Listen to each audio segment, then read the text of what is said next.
Okay, mayong buntag sa tanan. So ngayon, nandito po kami sa Tubuan, kung saan dito nanggaling yung mother ko. Pinuntahan namin yung side ng mama ko. So ito, nandito po kami sa kapilya ng Tubuan, Luon, Bohol.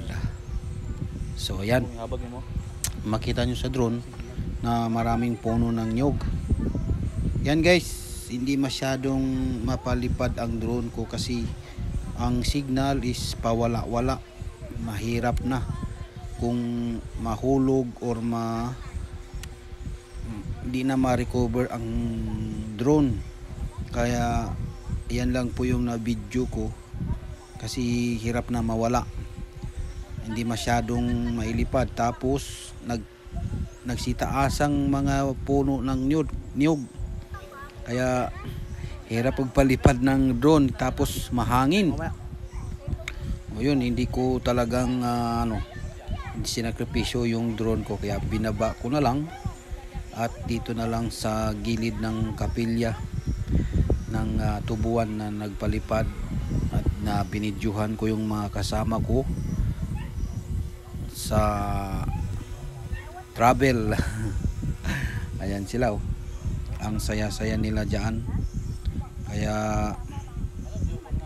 ayan guys, ayan, naghintay po sila sa naghintay sila sa santol kung may makukuha ba.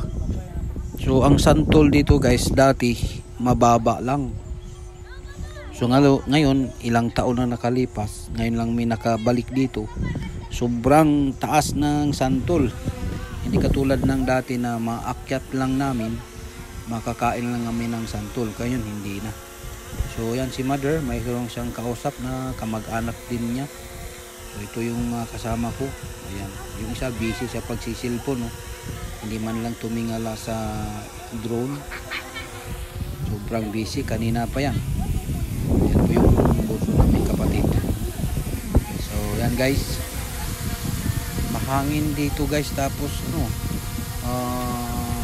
yung signal ng GPS is pawala-wala, kaya hirap na sayang itong doon kung mawala. Kaya ito na lang, nandito lang, nasa baba na lang yung drone.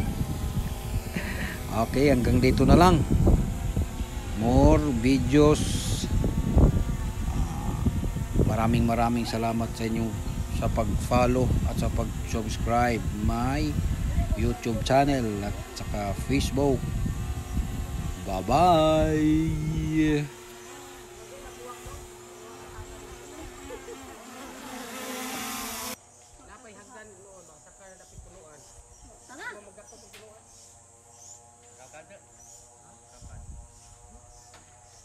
Naka na, bisa na yung enjoy ko.